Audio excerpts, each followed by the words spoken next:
हे दोस्तों, Leonardo da Vinci का नाम आप सबने सुना ही होगा, पर वो आज भी इतने फेमस क्यों है, ये बात हमें से ज्यादातर एशियन लोगों को तो नहीं पता होगी।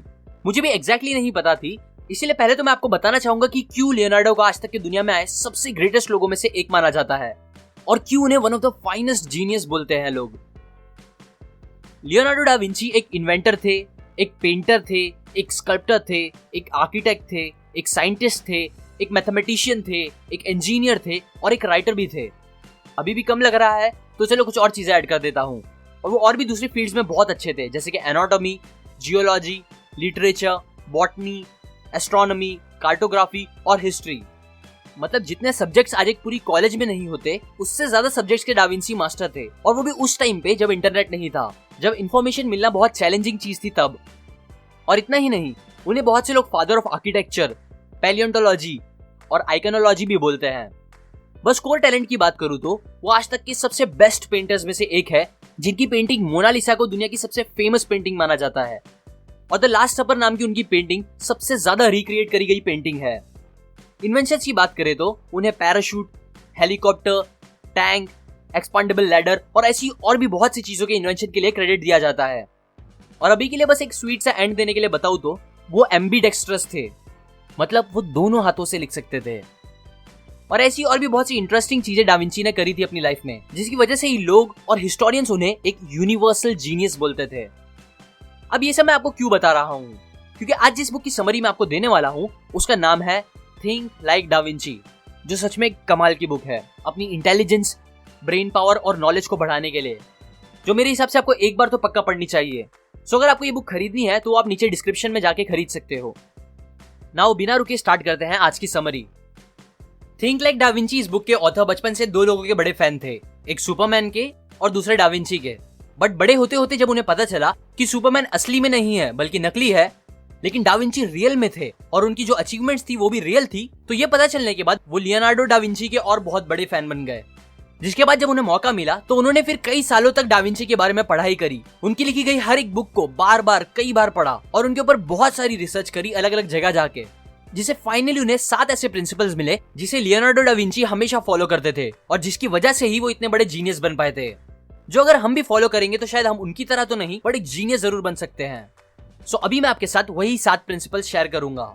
डा विंची इटालियन थे, इसलिए ऑथर ने इन प्रिंसिपल्स को इटालियन नाम दिया है, जैसा डा विंची बोलते थे वैसा। So now let's begin. Number 1, क्यूरियोसिटा, मतलब क्यूरियोसिटी। ऑथर बोलते हैं कि डा विंची से ज्यादा क्यूरियस आदमी शायद ही कभी कोई हुआ होगा।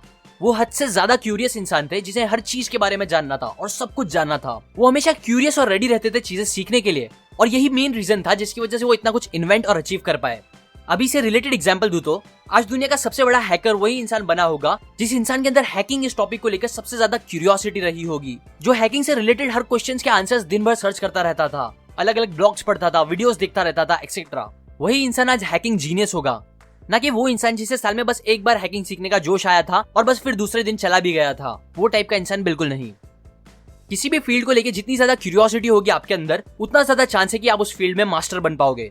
इसीलिए जितना हो सके क्वेश्चंस पूछो अपने आप से और उसके आंसर्स फाइंड आउट करो। बिजनेस करना है तो उससे रिलेटेड जितने भी क्वेश्चंस, आइडियाज, थॉट्स आते हैं दिमाग में, उसे लिख के रख लो और उसके आंसर्स फाइंड आउट करो। एक जर्नल या नोटबुक मेंटेन करो जिसमें आप रोज लिख सको, क्योंकि ऑलमोस्ट सारे जीनियसेस जो दुनिया में आए हैं वो सबके सब अपनी जर्नल्स या स्पेशल नोटबुक मेंटेन रखते थे, जिसमें वो अपनी सीखी गई बातें लिखते थे, थॉट्स, आइडियाज, प्लान और बहुत सी स्पेसिफिक चीजें लिखते थे जो उन्हें उनके गोल्स अचीव करने में हेल्प करता था।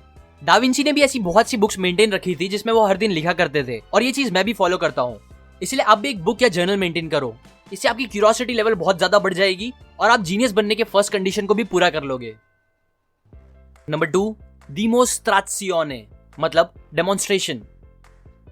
डा विंची जब भी कोई बात सीखते थे तो उसे बस सुन के पढ़ के भूल नहीं जाते थे, बल्कि वो उसे जल्द से जल्द खुद टेस्ट करने लगते थे, खुद एक्सपीरियंस करने लगते थे एक्शंस लेके। एग्जाम्पल, अभी पिछले पॉइंट में मैंने बोला कि हमें नोटबुक या जर्नल मेंटेन रखनी चाहिए, क्योंकि ये चीज हमारे लिए बहुत हेल्पफुल होगी अपने गोल्स को अचीव करने के लिए, इंटेलिजेंट बनने के लिए। अब ये बात सुनी तो सबने होगी, समझी भी होगी, लेकिन बहुत कम लोग ही होंगे जो एक्चुअल में सुनने के बाद एक जर्नल या एक बुक बना के उसमें लिखना स्टार्ट करेंगे, खुद इस चीज को एक्सपीरियंस करेंगे। और सच बोलूं तो ये कम लोग ही होंगे जो एक्चुअल में जीनियस बनने की और गोल्स को अचीव करने की ज्यादा कैपेबिलिटीज रखेंगे। सिंपल आज के वर्ड्स में समझे तो प्रैक्टिकल एक्सपीरियंस थियोरी से बहुत ज्यादा बेनिफिशियल हो सकता है, और जो इंसान ज्यादा प्रैक्टिकली चीजें करेगा वही इंसान ज्यादा बड़ा जीनियस भी बनेगा।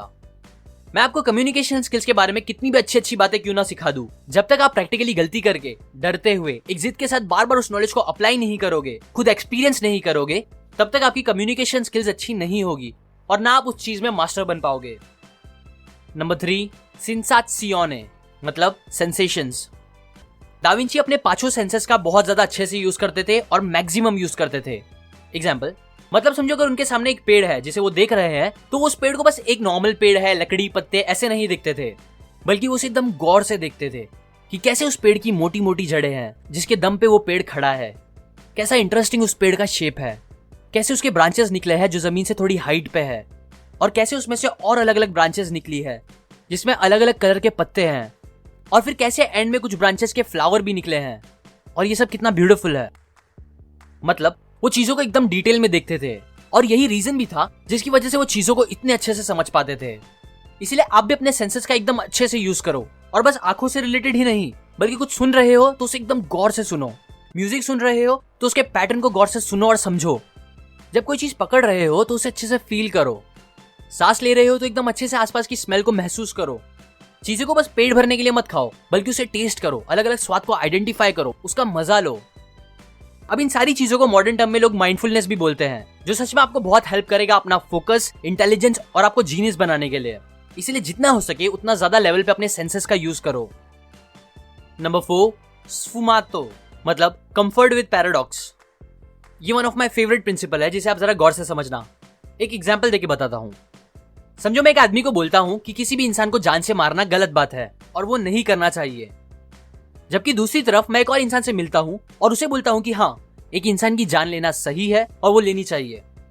तो अब अगर मेरी ये दोनों बातों को कोई एक तीसरा आदमी सुन रहा होगा जो नॉर्मल मेंटालिटी वाला होगा, तो वो फौरन मुझे जज करने लगेगा और बोलेगा ये आदमी तो काफी गलत बातें करता है, दो बातें करता है, एक्सेट्रा एक्सेट्रा।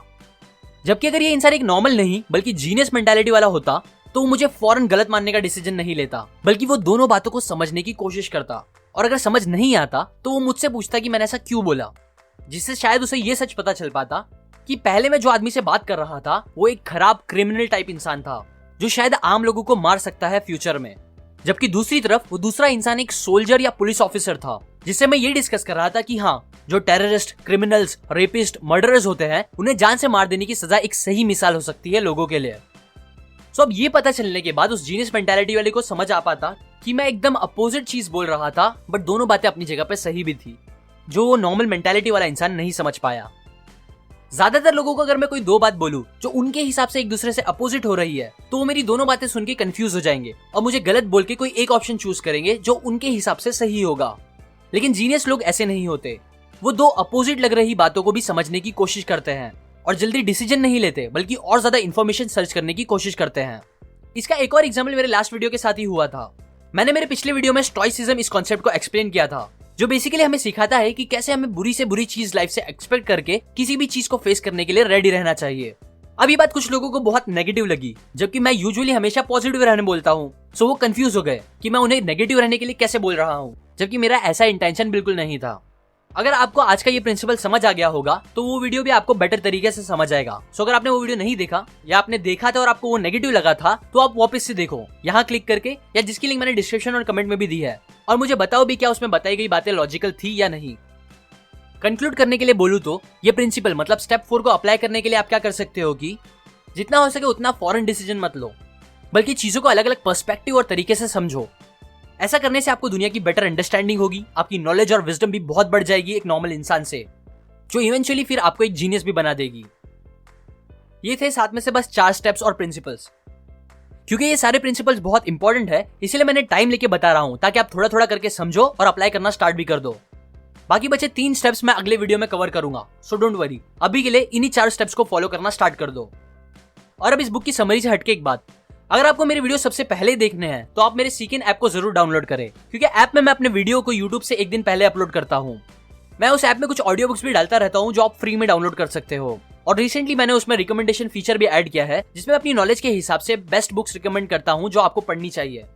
सो इन सारी चीजों को फ्री में एक्सेस करने के लिए आप मेरे ऐप को जरूर अपडेट करो लेटेस्ट वर्जन, या डाउनलोड करो अगर नहीं किया है तो। मैंने लिंक डिस्क्रिप्शन और कमेंट में दी है। नाउ टू एंड, अगर आप मेरे वीडियोस को कभी मिस नहीं करना चाहते तो आप सब्सक्राइब करने के बाद बेल आइकन पे जरूर क्लिक करो। इससे जब भी मैं एक न्यू वीडियो अपलोड करूंगा आपको उसका नोटिफिकेशन आ जाएगा। लाइक करें अगर आपको मेरी बातें काम की लगी। कमेंट करके अपने व्यूज बताएं कि आपको कौन सा प्रिंसिपल सबसे ज्यादा अच्छा लगा। शेयर करें इस वीडियो को अपने फ्रेंड्स एंड फैमिली के साथ। सब्सक्राइब करें, मैं और ऐसी काम की बातें आपके साथ शेयर करता रहूंगा, यूजुअली हर week. And finally, thanks for watching.